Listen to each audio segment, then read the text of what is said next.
ఇంటి కోడలు అత్తని తల్లిలాగా చూస్తే అప్పుడు అత్త ఆ కోడల్ని కూతురులాగా చూస్తుంది అని అన్నారు ఎవరో మొన్న.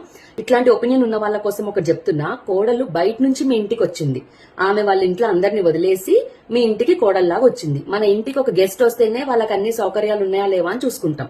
అంటే ఎందుకంటే మన ఇంట్లో వచ్చి వాళ్ళు ఉంటున్నారు కాబట్టి. అట్లనే బయట ఆమె వచ్చి కోడల్లాగా ఉంటుంది అని అంటే ఫస్ట్ ఆమెని కంఫర్ట్ చేయడం అనేది మీ రెస్పాన్సిబిలిటీ. మీరు ఆమెని ఫస్ట్ మీ ఫ్యామిలీ మెంబర్ లాగా దగ్గర తీసుకోండి. Let her feel that she is also part of your family. ఆ అత్త ఎవరైతే ఉన్నదో ఫస్ట్ కూతురు లాగా దగ్గరని తీసుకొని మనసిప్పి మాట్లాడి చూడు ఆమెతోటి. అట్లా కాకుండా ఆమె వచ్చిన నెక్స్ట్ డేనే అత్త పెత్తనం సుత్తి పెత్తనం అని చూపించుకుంటా కూర్చున్నావనంటే నిన్ను తల్లిలాగా చూడాలనే ఉన్న ఒపీనియన్ కూడా పోతది. ఎస్, పోతది. ఫస్ట్ ఆమెని మీరు సరిగా ట్రీట్ చేయండి. ఆ తరువాత కూడా ఆమె నుంచి మీకు మంచిగా రెస్పాన్స్ రాకపోతే అప్పుడు కంప్లైంట్ చేయండి. ఎంతో అనుభవం ఉన్న అత్తలే కోడలతో చక్కగా లేనప్పుడు అసలు ఏం అనుభవం లేని కోడల నుంచి మీరు ఎట్లా ఎక్స్పెక్ట్ చేస్తారు నన్ను తల్లిలాగా చూడాలి, అప్పుడే నేను ఆమెను కూతురులాగా చూస్తా అని?